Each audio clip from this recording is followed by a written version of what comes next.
Welcome to the deep dive. Today we're looking at the upcoming Ukraine peace talks.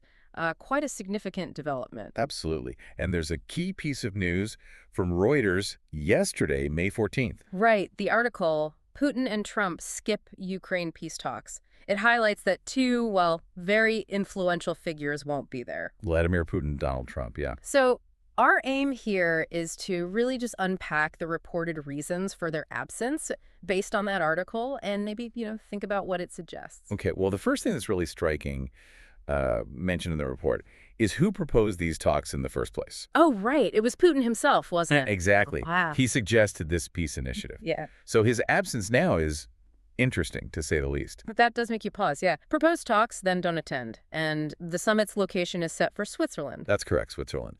And Russia's official stance, according to Reuters, is pretty clear. Which is? That the summit is essentially pointless if they're not participating. They feel it can't achieve anything real without them at the table. So participation is key for them. The article doesn't list specific conditions for them joining later, does it? Or just that baseline principle? It mainly emphasizes their view that their presence is fundamental for any genuine discussion, like step one. Okay, so that covers Putin's reported position. Now, let's shift to Donald Trump. He's also not attending. All right. The article states he won't be there either. And the reason given? His campaign apparently cited, a busy schedule, a scheduling conflict. Yeah, a scheduling conflict. Seems straightforward on the surface. It does.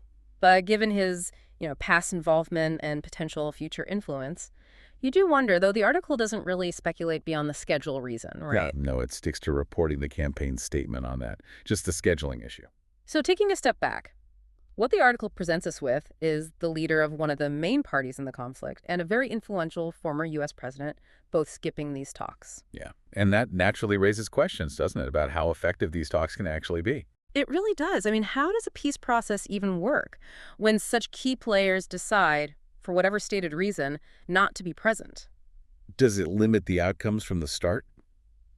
Does it say something about the current diplomatic climate surrounding Ukraine? That seems like the core question here. And it leads to this thought for you, the listener, when figures this central, basically signal that a summit isn't worth their time right now. What does that suggest? What does it tell us about the hurdles? The real obstacles to finding a resolution. Okay, so let's just quickly summarize the key points from the Reuters piece. Putin suggested the talks, but won't be at the Swiss summit. Why? He argues it's ineffective without Russia. And Trump's campaign says he's skipping because his schedule is too full. Right. So where does that leave things? What are the implications? Well, the article doesn't give easy answers. It leaves us with this sense of uncertainty about what these talks can achieve without them. It definitely highlights the complexities, maybe even divisions, in the international approach to the conflict. For sure. So here's something to mull over. Putin proposed the talks he's now skipping. Trump cites his schedule. What might their combined absence signal about where diplomatic efforts stand right now regarding Ukraine and, where they might be heading? That's certainly a complex picture. Definitely food for thought. Thanks for joining us for this deep dive.